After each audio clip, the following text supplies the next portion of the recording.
अस्सलाम वालेकुम, मैं हूं शाहजेब खानजादा। पिछले एक हफ्ते से तहरीक इंसाफ और इस्टेब्लिशमेंट के दरमियान तनाव में मुसलसल इजाफा हो रहा है, खासतौर पर जब कल 9 मई को एक साल पूरा होने वाला है। तो इस हवाले से दोनों तरफ का बयानिया सामने आ गया है। गुजरे हुए कल में DGISPR ने फौजी क़यादत का मौक़िफ़ देते हुए कहा कि अगर कोई सियासी लीडर या टोला अपनी ही फौज पर हमलावर हो तो उससे कोई बातचीत नहीं हो सकती। ऐसे सियासी इंतशारी टोले के पास सिर्फ एक ही रास्ता है कि वो कौम के सामने माफ़ी मांगे, जिस पर तहरीक इंसाफ ने मजीद सख्त लहजा इख्तियार करते हुए माफ़ी मांगने से साफ इनकार कर दिया है और 9 मई को साजिश करार दे दिया है। आज अडियाला जेल में इमरान खान ने सहाफ़ियों से गुफ्तगू करते हुए कहा कि 2014 के धरने की इंक्वायरी के लिए तैयार हूँ। मुझे खुशी होगी कि मुझे इंक्वायरी कमेटी में पेश किया जाए। 2014 के धरने से मुताल्लिक मुझ पर तमाम इल्ज़ामात गलत हैं। 2013 का इलेक्शन आरोज़ का इलेक्शन था। इमरान खान ने मजीद कहा कि निगरान वज़ीर आज़म अनवारुल हक काकड़ के फॉर्म 47 से मुताल्लिक बयान के बाद हुकूमत से क्या मुज़ाकरात हो सकते हैं। अगर इनको लाने वाले मुज़ाकरात नहीं करना चाहते तो ना करें।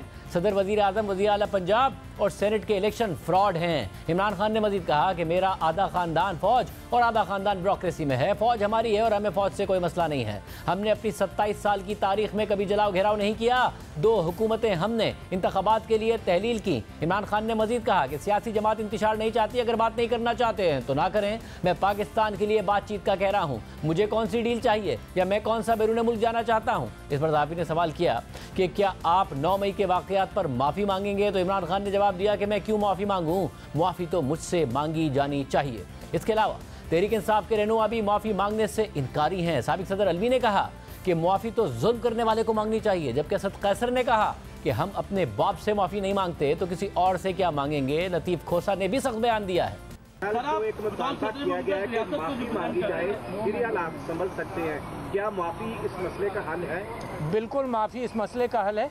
जो जुल्म करे वो माफ़ी मांगे और माफ़ी ही ले दे कर मामला निकलता है, मगर जो मजलूम है फिर उससे मैं कहूँगा कि माफ़ी मांग लो। अब वो कहते हैं कि सिद्के दिल से माफ़ी मांगे, ओनली वे आउट। देखिए, हम माफ़ी अल्लाह माफ़ करे, अब अपने बाप से नहीं माफ़ी मांगते तो किसी और से क्या माफ़ी मांगेंगे। माफ़ी की बातें करते हो और माफ़ी तुम मांगो। माफी जो तुमने 35 साल 40 साल इस मुल्क पर कब्जा करके मार्शल लॉ लगा कर रखा है, माफी तुम मांगो इस अवाम से और पाकिस्तान से। माफी की बातें करते हो, फिर माफी किस लिए मांगे और किस से मांगे? तुम्हारे से। इसके अलावा तहरीक इंसाफ के सेक्रेटरी जनरल और कौमी असम्बली में अपोजिशन लीडर उमर अयूब ने आइन का हवाला देते हुए DGISPR की प्रेस कॉन्फ्रेंस को मुस्तरद कर दिया और कहा कि आप मुहाफिज हैं, मालिक नहीं हैं।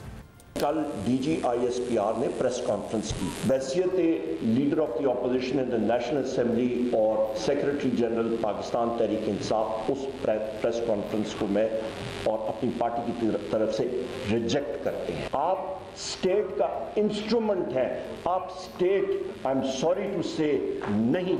DGISPR साहब, आप मुहाफिज हैं, आप मालिक नहीं हैं। मालिक पाकिस्तान की अवाम है और उस अवाम ने अपने राइटफुली इलेक्टेड मेंबर्स पार्लियामेंट में भेजे। फॉर्म 45 के तहत 8 फरवरी 2024 को जिनकी तादाद थी 180 और वो फॉर्म 47 के जरिए रिड्यूस होके 94 हुई, जिसको हम लोग कंडेम करते हैं। तहरीक इंसाफ प्रेस कॉन्फ्रेंस का मजीद सख्त रद्द-ए-अमल दे रही है, जबकि आज वफाकी वज़ीर इत्तलात रज़ा तारड़ ने 9 मई के हवाले से प्रेस कॉन्फ्रेंस करते हुए इसे मुल्क के खिलाफ साजिश करार दिया और साथ ही फैसलों में ताख़ीर पर अदलिया पर भी सवाल उठा दिया। ये वाक़यात जो 9 मई के थे, ये चश्मे फलक ने इससे पहले नहीं देखे। एक घिनौनी साजिश थी पाकिस्तान की सलामती के खिलाफ, वकार के खिलाफ, पाकिस्तान की तरक्की के खिलाफ, पाकिस्तान को अंदरूनी बैरूनी तौर पे कमज़ोर करने के हवाले से ये 9 मई के वाक़यात किए गए। इस दफ़ा हमारी जो 9 मई के हवाले से एक स्लोगन है, वो ये है कि बेहुरमती इनकी गवारा नहीं, होने देना अब दोबारा नहीं, नेवर अगेन, ये दोबारा नहीं होगा। तो मैं तो जुडिशरी से ये सवाल करना चाहता हूँ कि अब तक ये केसेस मंतकी अंजाम तक क्यों नहीं पहुंच सके, इन लोगों को सजाएं क्यों नहीं मिल सकी और इनके चेहरे बेनकाब क्यों नहीं हो सके? ताखीर किस बात की है? यहाँ पे क्या दिक्कत है कि एविडेंस है आपके सामने, अपने मुंह से लोग कह रहे हैं कि हम हमला ओवर होने जा रहे हैं, कोर कमांडर हाउस जा रहे हैं, GHQ जा रहे हैं, इंतशार फैलाना चाहते हैं, फसाद फैलाना चाहते हैं। तो क्या अमरवाने हैं, क्या ताखीर है कि इन केसेस के फैसले नहीं हो पाते? एक तरफ तहरीक इंसाफ के एस्टैब्लिशमेंट से ताल्लुकात मामूल पर आने के बजाय मजीद ख़राब हो रहे हैं, तो दूसरी तरफ तहरीक इंसाफ अंदरूनी तौर पर मजीद इख्तिलाफात का शिकार हो रही है। इमरान खान के करीब समझे जाने वाले तहरीक इंसाफ के अहम रहनुमा शेर अफजल मरवत ने आज पार्टी क़यादत के साथ काम करने से इनकार कर दिया है, क्योंकि इमरान खान की तरफ से 2 दफ़ा पब्लिक अकाउंट्स कमेटी के चेयरमैन के लिए शेर अफजल मरवत को नामजद करने के बावजूद आज पार्टी ने शेर अफजल मरवत का नाम हटाकर शेख वकास अकरम को फाइनल कर दिया है। तहरीक इंसाफ के ज़राए के मुताबिक सियासी कमेटी 1-2 दिन में शेख वकास अकरम का नाम स्पीकर को भेजेगी। चेयरमैन पब्लिक अकाउंट्स कमेटी के लिए अली मोहम्मद खान का नाम भी ज़ेर बहस आया था, मगर कमेटी ने शेख वकास अकरम का नाम हतमी तौर पर फाइनल कर लिया। ज़राए के मुताबिक इमरान खान ने भी शेख वकास अकरम के नाम की मंजूरी दे दी है। शेख वकास अकरम का नाम परसों सामने आया था और खबर सामने आई थी कि शेर अफजल मरवत को हटाने के लिए उमर अयूब और शिबली फराज ने सियासी कमेटी का इजलास बुलाया था, जिसमें वोटिंग कराई गई। तो शेर अफजल मरवत के हक में सिर्फ असद कैसर, शहरियार आफरीदी, शानदाना गुलजार और जुल्फी बुखारी सामने आए। और इसके बाद शेर अफजल मरवत ने अपने बयान में कहा कि वो अगले दिन इमरान खान से मुलाकात करेंगे, मगर कल भी इमरान खान से उनकी मुलाकात नहीं हुई और आज भी वो मुलाकात के लिए अडियाला जेल गए, मगर फिर मुलाकात नहीं हो सकी। आज अडियाला जेल के बाहर मीडिया से बात करते हुए शेर अफजल मरवत ने कहा कि शिबली फराज और उमर अयूब ने मेरी इमरान खान से मुलाकात नहीं होने दी। शिबली फराज ने इमरान खान से कहा है कि सऊदी सफीर ने पैगाम दिया है कि शेर अफजल मरवत को पब्लिक अकाउंट्स कमेटी का चेयरमैन नहीं बनाना। मेरा मिलना इंतहाई जरूरी था और जेल सुपरडेंट के ताउन से शिबली फराज और उमर अयूब ने मेरी ये मुलाकात नहीं होने दी है। 2 दिन कबल पता चला कि शिबली फराज साहब ने खान साहब को कहा है कि सऊदी सफीर ने कहा है कि अगर इनको आप बनाएंगे तो हमारे आपके ताल्लुकात ठीक नहीं रहेंगे। अगर सऊदी हुकूमत को प्रॉब्लम है तो मैं खान के लिए कतई प्रॉब्लम पैदा नहीं करूंगा। तो खान साहब मुझे इस रेस से आउट ही समझे। पाकिस्तान तहरीक इंसाफ को उस वक्त मैंने उठाया जिस वक्त ये मुर्दा घोड़ा बन चुका था और ये सारे छुपे हुए थे जो आज पार्टी के कर्ता दर्ता बन गए हैं और बिलों में छुपे हुए थे। और इसके बाद 8 फरवरी जब आई तो ये लोग बाहर निकल आए। बाहर निकल आने के बाद पहला टारगेट मैं बना। मैं चाहता था कि पहले ये बातें खान को करूं, लेकिन खान से मिलने नहीं दिया, लिहाजा मैं अब आवाम के सामने बात करना चाहता हूं। अब पीटीआई को ये जो हमें जर्री की आदत मिली है, शिबली फराज साहब leader of the opposition in senate, Khan ने सेनेट के लिए बैरिस्टर अली जफर को अपोजिशन लीडर नामजद किया। ये हजरत गए कि नहीं जनाब ये कॉन्स्टिट्यूशनल ऑफिस है तो मुझे गिरफ्तारियों में जरा थोड़ा सा ये आसानी होगी कि मैं गिरफ्तार नहीं हो पाऊंगा, तो वो ऑफिस उन्होंने ले लिया। दूसरे पे उमर अयूब साहब बराजमान हो गए। एक चीफ ऑफ स्टाफ है, एक सेक्रेटरी जनरल है, पार्टी के कमेटियों में अपने ही पसंदीदा लोगों को डाल रहे ताकि अपनी पोजीशन पार्टी में मुस्तहकम कर सके। मैं बतौर एहतजाज इन लोगों के साथ काम करने से इनकार करता हूँ और न मैं इनको कायद समझता हूँ न ये मैं इनके लिए कोई ऐसा लफ्ज इस्तेमाल कर सकता हूँ। और मैं आज जा रहा हूँ और इस जेल तब आऊंगा जब खान मुझे बुलाएगा और तब एहतजाज के लिए आऊंगा जब खान मुझे एहतजाज की जिम्मेदारी देगा। इन लोगों को बीच में मैं मानता ही नहीं हूँ। इससे पहले एक पॉडकास्ट में शेर अफजल मरवत रबिया खान से बात करते हुए कह चुके हैं कि मेरे खिलाफ पार्टी के अंदर साजिश चल रही है। पार्टी में बहुत से लोग नहीं चाहते कि मैं चेयरमैन पब्लिक अकाउंट्स कमेटी बनूं, लेकिन मुझे परवाह नहीं है क्योंकि इमरान खान ने मुझसे कहा है कि इन लोगों की तरफ देखो भी मत। और आज इमरान खान ने मुलाकात नहीं की शेर अफजल मरवत से। शेर अफजल मरवत कह रहे हैं करने नहीं दी गई। हमारे साथ मौजूद हैं नुमाइंदा जियो न्यूज़ शबीर डार, जो आज इमरान खान से जब समात हो रही थी उन्होंने बात भी की, सवालात भी किए, उनसे बात करेंगे। शबीर डार, बहुत शुक्रिया। कैसा मूड था इमरान खान साहब का? ज़ाहिर है जो उन्होंने कमेंट किया है तो उन्हें सारे हकाइक पता हैं, उन्हें पता है प्रेस कॉन्फ्रेंस का जिस पर उन्होंने बातें भी की। क्या मूड था, क्या हुआ? शाहजेब साहब, आज जब हम अडियाला जेल कमरा अदालत पहुँचे तो बानी पीटीआई और उनकी अहलिया बुशरा बीबी पहले से जो कमरा अदालत का जो रोस्टम है उस पर खड़े थे और इमरान खान के चेहरे से गुस्सा आया था और खासे परेशान भी थे और वो जज साहब से रिक्वेस्ट कर रहे थे कि जो आज की समाअत है 190 मिलियन पाउंड स्कैंडल की, ये आज एडजर्न की जाए। हमारे वकला जो है इस्लामाबाद हाई कोर्ट में बिज़ी हैं और मुख्तलिफ मुकदमात में जो है वकला पेश हो रहे हैं, लिहाजा आज हमें थोड़ा सा टाइम दे दें। जिस पर अदालत ने उनसे कहा कि इस केस में करीबन 49 गवाह हैं, उनके बयानात कलमबंद होने, उन पर जरा होनी है, लिहाजा हम कार्रवाई को रोक नहीं सकते। इस पर इमरान खान ने बड़ा दिलचस्प जुमला कहा जज साहब से कि आप वाहिद जज हैं जिनको मैं देख रहा हूँ कि वो सही मानों में ट्रायल चला रहे हैं। उसके बाद इमरान खान अपनी अहलिया के साथ रोस्तम से नीचे उतरे और मुसलसल वो कमरा अदालत में कभी यहाँ से वहाँ तो कभी यहाँ से वहाँ घूम रहे थे और मुसलसल वो अपने जो वकला है बैरिस्टर शोएब शाहीन, बैरिस्टर सलमान सफदर और बुशरा बीबी के साथ भी वो गुफ्तगू कर रहे थे। और इस दौरान वो सहाफ़ियों की तरफ भी 2-3 दफ़ा आए और उन्होंने कहा कि मैंने आज कुछ ज़रूरी बातें करनी हैं। खैर उसके बाद जब समाअत जारी थी उस दौरान जो इमरान खान है सहाफ़ियों की तरफ आए और उन्होंने गुफ्तगू का आगाज़ यहाँ से किया कि मेरा आधा ख़ानदान फ़ौज में है और आधा ख़ानदान मेरा ब्यूरोक्रेसी में है, लिहाजा ये फ़ौज हमारी है, मुझे फ़ौज से कोई मसला नहीं है, लेकिन फ़ौज को सियासत में घसीटना ये दुरुस्त नहीं है, लिहाजा इससे अदम इस्तेकाम बढ़ेगा। मैंने उनसे सवाल किया कि गुज़श्ता रोज़ जो DG ISPR ने प्रेस कॉन्फ्रेंस की है उसमें उन्होंने कहा कि जो आप जुडिशल कमीशन का मुतालबा कर रहे हैं 9 मई पे, उन्होंने भी इस बात को कहा कि जुडिशल कमीशन बनना चाहिए लेकिन इसकी तहकीकात जो है 2014 के धरने से होनी चाहिए। उस पर उन्होंने पहले कहा कि 2014 के धरने से क्यों तहकीकात हूँ, वो तो एक हमारा पॉलिटिकल मूव था और उस वक़्त जो इलेक्शन हुए थे 2013 के वो RO इलेक्शन थे, हमारा मुतालबा था कि 4 हल्के खोले जाएं और 4 हल्के जब खोले गए उसके बाद धांधली साबित हो गई, लिहाजा 2014 के उस पे धरने पे क्यों कमीशन बनाया जाए। उसके बाद मैंने दोबारा उनसे ये सवाल किया कि आप तो जुडिशल कमीशन का मुतालबा कर रहे हैं, उन्होंने भी इसकी तायीद की है, तो जुडिशल कमीशन बनना चाहिए। उस पर उन्होंने कहा जी मैं बिल्कुल तैयार हूँ, 2014 के धरने की अगर इंक्वायरी होनी है तो मैं अपने आप को पेश करता हूँ और मुझे खुशी होगी अगर मुझे किसी इंक्वायरी कमेटी में बुलाया जाए।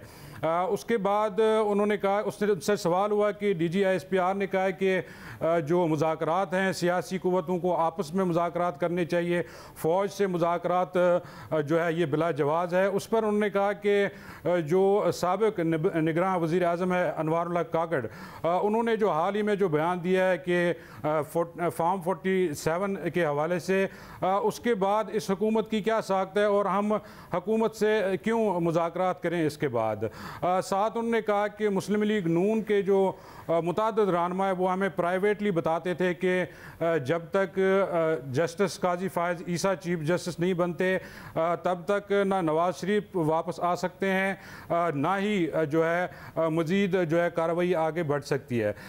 इस पर उन्होंने फिर कहा कि अब सियासी क़ुव्वतों जो मौजूदा हुकूमत है इसकी साख नहीं है, इनसे हम मुज़ाकरात नहीं करेंगे, लेकिन हम मुज़ाकरात चाहते हैं और हम पाकिस्तान के लिए मुज़ाकरात करना चाहते हैं। अगर कोई मुज़ाकरात नहीं करना चाहता तो बिलाशुबा ना करे, हमें भी ज़रूरत नहीं है। ये बताएगा कि अब शेर अफजल मरवत का जो मसला चल रहा है, वो शेर अफजल मरवत कह रहे हैं कि शिबली फराज ने नहीं मिलने दिया और जो सुप्रिटेंडेंट हैं जेल के वो भी उन्हीं के साथ मिल गए।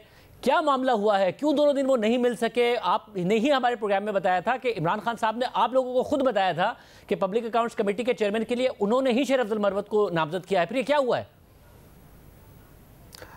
शाहजेब साहब, न सिर्फ इमरान खान ने हमारे सामने ये नाम अनाउंस किया था शेर अफजल मरवत का, बल्कि उसके बाद मुतअद्दिद बार जो चेयरमैन PTI है बैरिस्टर गौहर खान और उमर अयूब ने भी एक दफ़ा शेर अफजल मरवत का नाम कंफर्म किया कि ये हमारे चेयरमैन पब्लिक अकाउंट्स के उम्मीदवार होंगे। और गुज़श्ता रोज़ जब शेर अफजल मरवत आए थे मिलने, उनको मिलने नहीं दिया गया।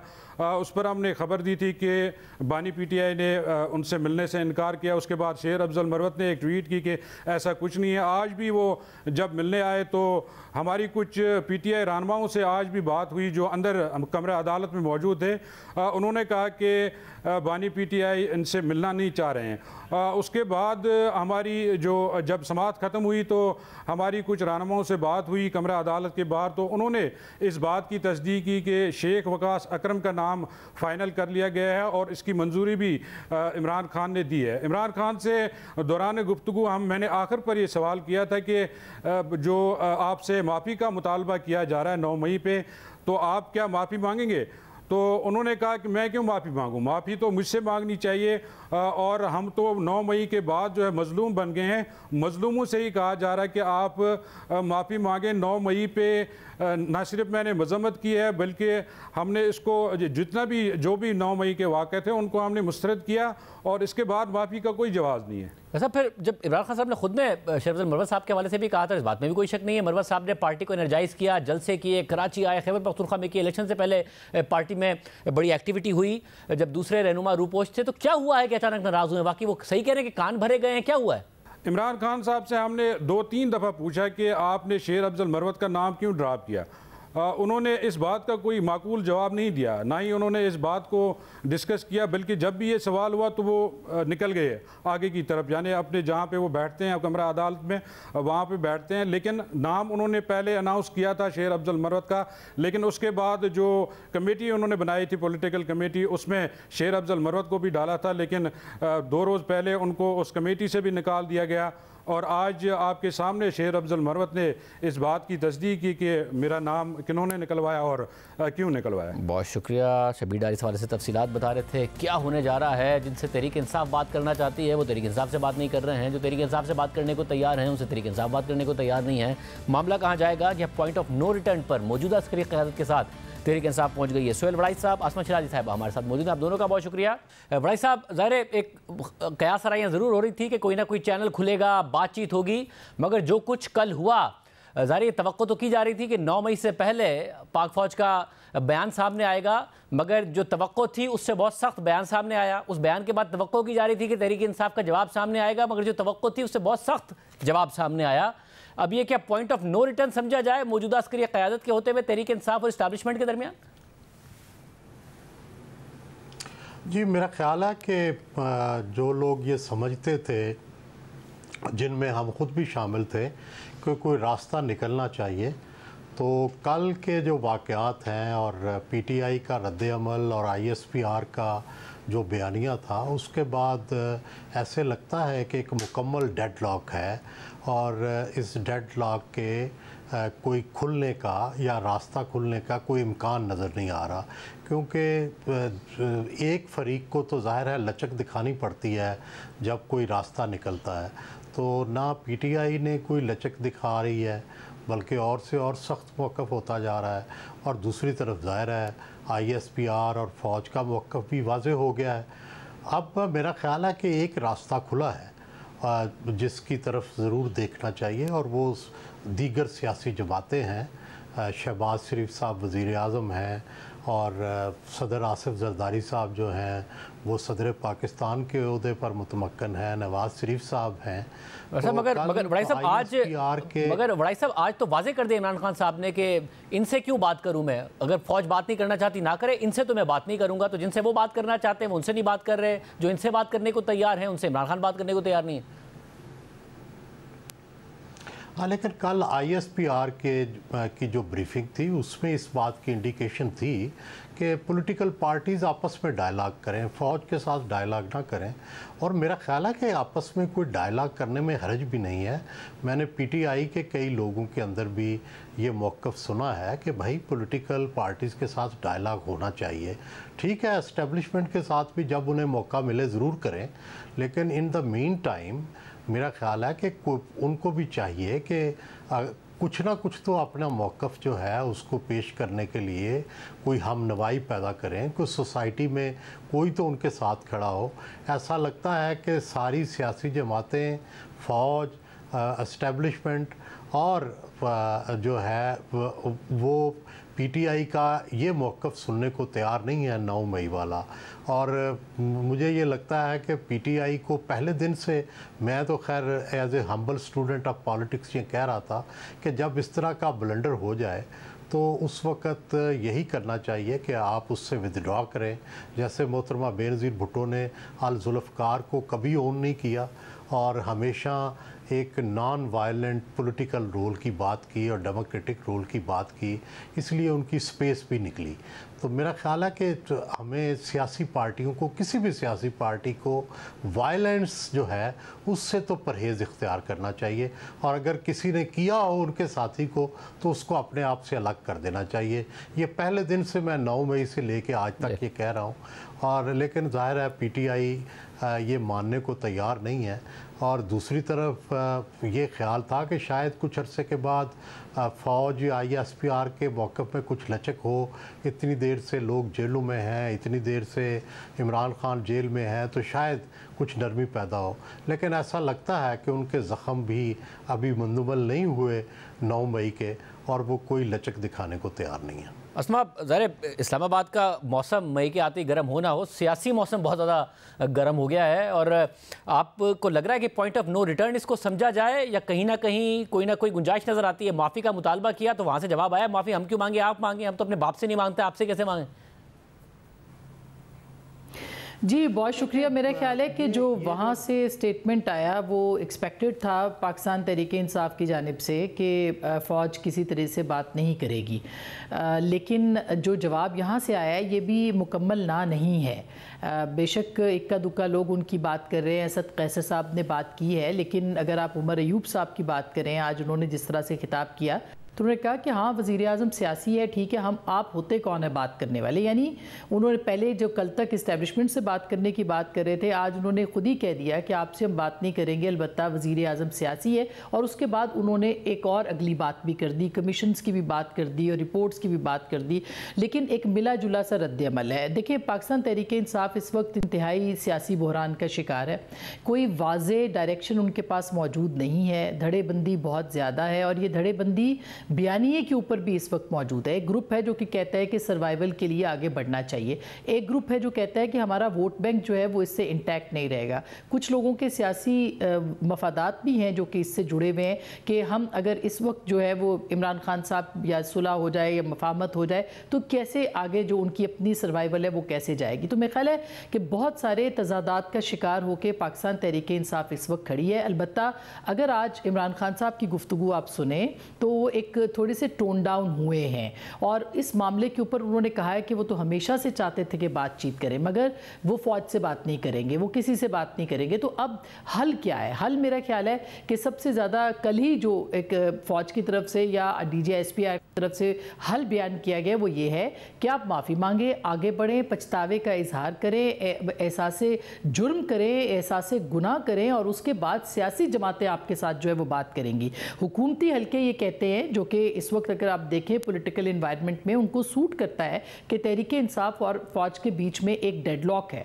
वो ये कहते हैं कि जब तक 9 मई के ऊपर कोई उनको एहसास जुर्म नहीं होगा पाकिस्तान तहरीक इंसाफ को, उस वक्त तक उनसे भी बात नहीं होगी। तो इस वक्त अगर आप देखें तो पिंडी और इस्लामाबाद इस मामले के ऊपर एक पेज पे आ चुके हैं कि पाकिस्तान तहरीक इंसाफ जब तक इस बात का एहसास नहीं करेगी कि उन्होंने 9 मई को एक सोची समझी साजिश के तहत एक साजिश तैयार की थी, उसके ऊपर अमल दरामद किया था, तब तक ये बात और ये मामला आगे नहीं बढ़ेगा। लेकिन सबसे ज़्यादा इस वक्त तजादात और जो इबहम है वो पाकिस्तान तहरीक इंसाफ के अंदर है, बाहर इतना ज़्यादा इबहम नहीं है। भाई साहब, जब सियासी ज़ाहिर नून लीग की तरफ से तो कहा गया, बात करें, पीपल्स पार्टी भी कहती है, बिलावल भुट्टो ज़रदारी साहब भी के डायलॉग होना चाहिए, मगर जब इमरान खान ये कहते हैं कि हाथ में कुछ नहीं है, तो वाकई हाथ में है क्या? क्योंकि तहरीक इंसाफ की पहली डिमांड है कि हमारे जो कैदी हैं उनको छोड़ा जाए, और सबसे पहली डिमांड है कि इमरान खान साहब को रिलीफ मिले, उनकी अहलिया को रिलीफ मिले। ये मुमकिन है कि ये सियासी क़यादत कोई रिलीफ दे सके जो तहरीक इंसाफ इनसे बात करे? मेरा ख्याल है ही सियासी क़यादत के हाथ में उन्हें रिलीफ देना, ये PTI की गलती है, गलत फहमी है। देखिए मैं पहले दिन से मेरे ये मौक़िफ़ है कि अगर फ़र्ज़ करें, सबसे पहला मामला तो ये है कि PTI ये कहती है कि हमारे साथ धांधली हुई है और हमारी सीटें जो हैं वो वापस की जाएं। अब इसका हल क्या है? हमने देखा कि पिछली दफ़ा जुडिशल कमीशन बना, PTI भी मुतमिन नहीं हुई उसके फ़ैसले से, और कुछ पीटीआई को मिला भी नहीं पिछली दफ़ा जब जुडिशल कमीशन बना था। तो मेरी तो तजवीज़ ये है कि इसके लिए पार्लिमानी कमीशन बने और दोनों पार्टियों के लोग बैठें और पार्लिमानी कमीशन बना के जो कंप्लेंट्स हुई हैं इलेक्शन कमीशन में सिर्फ उनको लिया जाए और उसके बारे में फ़ैसला किया जाए। तो रास्ता तो आगे बढ़ने का पार्लिमान है और कोई भी जो रास्ता है वो सजेस्ट मैं नहीं करूँगा, क्योंकि जब पार्लिमान बन जाती है तो फिर उसी से रास्ता निकलना चाहिए। और पीटीआई को भी एहसास करना चाहिए कि उनके पास एक फोरम आ गया है जहाँ पे उनके लोग मौजूद हैं, इलेक्टेड लोग मौजूद हैं, जिनका खान साहब को भी मैंडेट हासिल है, लोगों का भी मैंडेट हासिल है, तो उसके ज़रिए से मामलात को आगे चलाएँ। पार्लिमानी सतह पर अगर वो सियासी मुज़ाकरात करते हैं जो कि ऑलरेडी हो रहे हैं, आखिर असम्बली की कार्रवाई से पहले आपस में मीटिंग होती है ना, एजेंडे के बारे में बात होती है, तो बातचीत तो हो रही है, लीडर ऑफ द अपोजिशन तय हुआ है, वो स्पीकर ने तय किया है, तो ये तो नहीं है कि वहाँ पे बातचीत नहीं हो रही। तो जब सब कुछ हो रहा है तो ये डायलॉग भी कर लें। आसमा, आप समझती हैं कि कहीं कोई रिलीफ मिल सकता है, क्योंकि इनके तो मैंडेट पर ही एतराज़ है उन्हें कि इनका मैंडेट जाली है, हमारा मैंडेट था फॉर्म 47 के तहत ये आए हैं, इनसे क्या मुज़ाकरात करें, हमें क्या रिलीफ मिलेगा? मैं आपको शाहजेब दो छोटी छोटी बातें बताती हूँ कि इमरान खान साहब का जो स्टेट ऑफ माइंड है वो क्या है और वो किस हद तक एक्सट्रीम रवैया रखे हुए हैं। शेर अफजल मरवत साहब की आपके सामने एग्ज़ाम्पल है जिसमें कि असल गुस्सा ये है कि इमरान खान साहब को कि उन्होंने ख्वाजा आसिफ साहब के साथ और दीगर लोगों के साथ मुलाकात क्यों की, उनसे बात क्यों की। और इसी तरह से आप दूसरी एग्ज़ाम्पल जो हमें सुनने को मिल रही है कि शायद अगले चंद दिनों में इम्कान है कि पार्लिमानी लीडर ज़ैन कुरैशी साहब को भी तब्दील कर दिया जाएगा, मोस्ट प्रोबेबली उनके जो सुन्नी इत्तेहाद काउंसिल के सरबराह हामिद रज़ा साहब उनके साथ। तो ये दोनों फैसले सिर्फ इस वजह से इस बुनियाद के ऊपर होंगे कि क्योंकि इनके राब्ते उनके साथ हैं। तो इन दो फैसलों के ऊपर आप सोच सकते हैं कि इमरान खान साहब को इस वक्त सियासी लोगों के साथ बैठना किस कदर नापसंदीदा है। इस स्टेट ऑफ माइंड के साथ सियासी लोग उनके साथ क्यों बात करेंगे, और अगर देखा जाए तो पाकिस्तान पीपल्स पार्टी ने कोशिश भी की, मुफाहमत के लिए हाथ बढ़ाया। जरदारी साहब ने अपने खिताब के अंदर ये बात कही कि आइए और मिल के बात कीजिए, मगर इमरान खान साहब ने वाज़े लफ्ज़ों में कहा कि वो इनके साथ बात नहीं करना चाहते। तो अगर ये स्टेट ऑफ माइंड है तो फिर आगे कैसे बढ़ा जा सकता है। बहुत शुक्रिया सैयद राइस साहब के, असमत राइस साहब की गुफ्तगू आपने सुनी। आज अहम समातें भी हुई हैं इमरान खान साहब के हवाले से और बुशरा बीबी के हवाले से, उनका अहवाल आपके सामने रखेंगे, कैसे बुशरा बीबी साहिबा को मुंतकिल कर दिया गया अडियाला जेल में। एक ब्रेक के बाद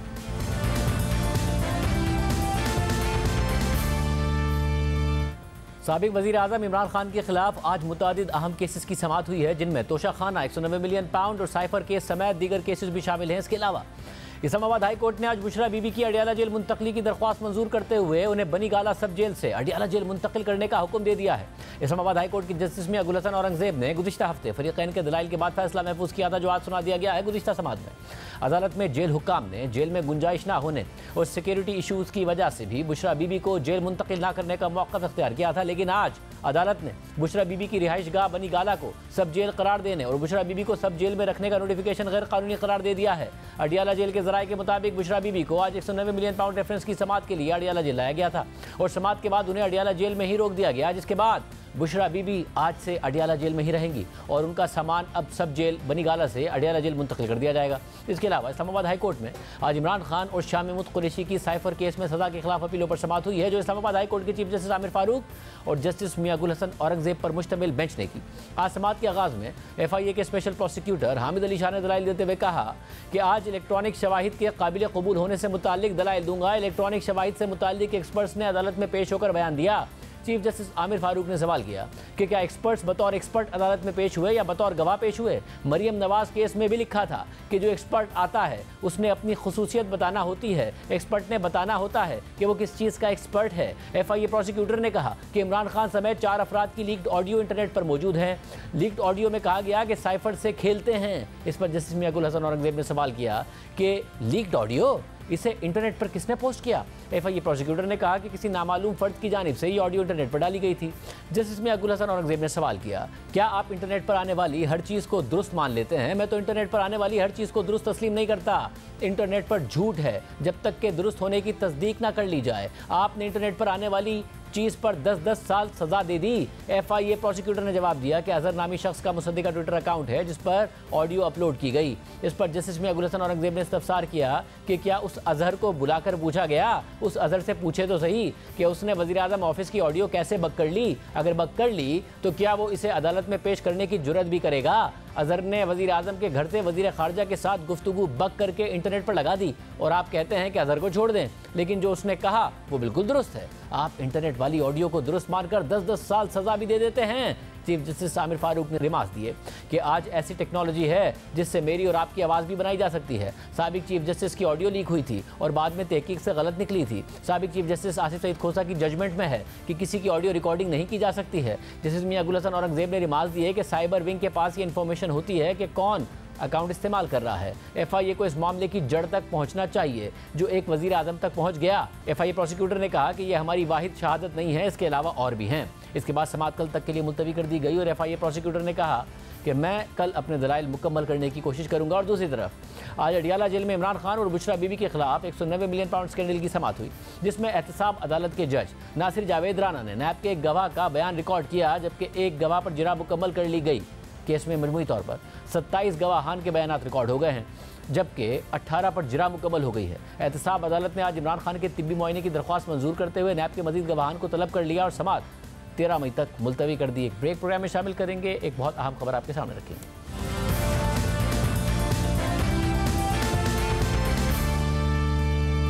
गुज़िश्ता 7 माह से गजा में इसराइली बर्बरियत जारी है और अब हमास की जानिब से जंगबंदी पर रजामंदी और आलमी दबाव के बावजूद इसराइली फोर्सेस ने गजा के सरहदी इलाके रफा में फौजी ऑपरेशन का आगाज़ कर दिया है, जिससे गजा में बहरान मजीद संगीन हो जाएगा। 2 दिन से जारी इस ऑपरेशन में अब तक रफा के मेडिकल सेंटर में 27 फ़लस्तीनियों की लाशें और दर्जनों जख्मी लाए गए हैं, जबकि इसराइल ने दावा किया है कि रफा में इसराइली फ़ौज ने हमास के 20 मज़ाहमतकारों को मारा है। इस सिलसिले में इसराइली वज़ीर आज़म ने कहा है कि रफा में कार्रवाई हमास के तमाम जंगजुओं के खात्मे तक जारी रहेगी। दूसरी जानिब इसराइल ने हिजबुल्लाह के 20 ठिकानों पर बमबारी का दावा भी किया है। अरब मीडिया के मुताबिक इसराइली फोर्सेज ने रफा क्रॉसिंग का कंट्रोल भी हासिल कर लिया है, जिससे गजा के शहरियों की मुश्किलात में मजीद इजाफा होने का खदशा पैदा हो गया है, क्योंकि ये रास्ता गजा तक इमदाद पहुँचाने का वाहिद रास्ता था जो कि मिस्र से आती थी। रफा क्रॉसिंग बंद होने के बाद गजा में खुराक और ईंधन समेत दीगर अशिया ज़रूरिया की किल्लत मजीद संगीन होने का खतरा लाक हो गया है। अमरीकी खबर रसा इदारे एसोसिएटेड प्रेस के मुताबिक अक़वाम मुत्तहिदा के दफ्तर बराए इंसानी उमूर के तर्जुमान ने कहा है कि इसराइली हुक्काम ने इसे रफा क्रॉसिंग तक रसाई देने से इनकार कर दिया है, जिससे रफा में इमदादी ऑपरेशन रुक सकता है, क्योंकि इमदादी कामों के लिए तमाम ईंधन रफा क्रॉसिंग के जरिए आता है। रफा में इस वक्त 6 लाख बच्चों समेत 14 लाख से ज़ायद फ़लस्तीनी पनागज़ीन मौजूद हैं, जिनकी ज़िंदगियाँ दाव पर लगी हैं। जंगबंदी के लिए कोशिशें भी जारी हैं। हमास ने तो जंगबंदी के लिए कतर और मिस्र की तजावीज़ कबूल कर ली है, मगर इसराइल नहीं मान रहा है। हमास ने जंगबंदी की जिन शराइत पर रजामंदी जाहिर की है, उनकी तफसीलात भी सामने आ गई हैं। अल जज़ीरा के मुताबिक कतर और मिस्र का तजवीज़ करदा जंगबंदी का मुआहिदा 3 मराहिल पर मुश्तमिल होगा। मुआहिदे के पहले मरहले में कैदियों के तबादले पर सालिस ममालिक के जरिए मुज़ाकरात शुरू होंगे। इसी तरह दोनों फरीकों के दरमियान फौजी कार्रवाइयों का फौरी खात्मा इसराइली अफवाज का मशरिकी गजा समेत दीगर गुंजानाबाद इलाकों से इनखलाबी मुआहिदे का हिस्सा है, जबकि मुआहिदे के पहले मरहले में गजा से बेघर होने वाले अफराद अपने इलाकों में वापस जा सकेंगे और इसराइल गजा वैली से निकल जाएगा। पहले मरहले के दौरान हमास 33 इसराइली कैदियों को रिहा करेगा, जिनमें खवातीन और बच्चों समेत माजूर और बुजुर्ग अफराद शामिल होंगे। बदले में इसराइल मुतअद्दिद फ़लस्तीनियों को रिहा करेगा। जंगबंदी के दूसरे मरहले में दोनों फरीक मुस्तकिल तौर पर फौजी कार्रवाइयों का खात्मा करेंगे और हमास बाकी तमाम इसराइली कैदियों को रिहा करेगा, जिसके बदले में फ़लस्तीनी कैदियों को रिहा किया जाएगा। दूसरे मरहले के आखिर में इसराइली फ़ौज गजा पट्टी से मुकम्मल तौर पर निकल जाएगी। मुआहिदे के तीसरे और आखिरी मरहले में दोनों तरफ से लाशों और बाकियात का तबादला किया जाएगा। जंगबंदी के बाद अक़वाम मुत्तहिदा मिस्र और कतर की निगरानी में गजा की तामीर नौ पर तवज्जो देगी। मुआहिदे के तीनों मराहिल 42 दिनों पर मुश्तमिल होंगे। हमास की जानिब से जंगबंदी कबूल करने पर गजा के शहरियों ने खुशी का इजहार किया और मकबूजा पट्टी के कुछ इलाकों में लोग सड़कों पर भी निकल आए। हमास ने जंगबंदी मुआहिदे का ऐलान करते हुए कहा कि अब बॉल इसराइल के कोर्ट में है, मगर इसराइल ने मुआहिदा मुस्तरद करते हुए कहा कि तजावीज़ उसके मुतालबात के बरक्स हैं। दूसरी जानिब गजा जंगबंदी के मामले पर गुज़िश्ता रात काहिरा में मुज़ाकरात हुए। मुज़ाकरात में इसराइल ने भी अपना वफ़द भेजा है। मुज़ाकरात में मिस्र, कतर और अमेरिका के वफूद भी शामिल थे और इस हवाले से हमास ने वादे किया है कि काहिरा मुज़ाकरात इसराइल के लिए यरगमालियों को वापस लेने का आखिरी मौका होगा। टाइम्स ऑफ इसराइल के मुताबिक अमेरिकी खुफिया एजेंसी CIA के सरबला विलियम बर्न्स काहिरा में मुज़ाकरात के बाद इसराइल पहुँच गए हैं, जहाँ उन्होंने इसराइली वज़ीर आज़म से मुलाकात की है। दूसरी जानिब हमास की कैद में मौजूद इसराइली शहरियों के लवाहिकीन भी जंगबंदी ना करने पर अपनी हुकूमत के खिलाफ सड़कों पर निकल आए और इसराइली हुकूमत से हमास मुआहदे को कबूल करने का मुतालबा किया। अमरीका समेत दीगर इत्तेहादी ममालिक मुसलसल इसराइल पर दबाव डाल रहे हैं कि वो जंगबंदी की तरफ बढ़े और इस हवाले से अमरीका ने इसराइल को जंगी साजो सामान की तरसील भी रोक दी है। BBC उर्दू के मुताबिक व्हाइट हाउस इंतजामिया के एक सीनियर एहलकार ने बताया है कि अमरीका ने इसराइल की जानिब से जनूबी गजा के इलाके रफा में एक बड़ी ज़मीनी कार्रवाई के पेश नज़र गुज़िश्ता हफ्ते बमों की तरसील रोक दी थी, मगर इसके बावजूद इसराइल अपनी कार्रवाइयों का दायरा कार बढ़ा रहा है और जंगबंदी की बातचीत बहाल होने के बावजूद रफा में टैंक दाखिल कर दिए हैं, जहां से गजा के दीगर शहरियों के लिए आलमी इमदाद आ रही थी। इसराइल पर इत्तेहादियों की जानिब से जंगबंदी के लिए दबाव ऐसे वक्त में सामने आ रहा है जब मगरबी ममालिक खासतौर पर अमरीका की यूनिवर्सिटियों में शुरू होने वाले एहतजाज का सिलसिला शिद्दत इख्तियार करता जा रहा है। अमरीकी तलबा मजलूम फ़लस्तीनियों के साथ इजहार यकजहती और तशद्दुद के खात्मे का मुतालबा कर रहे हैं। आज के प्रोग्राम में इतना ही। अल्लाह हाफ़िज़।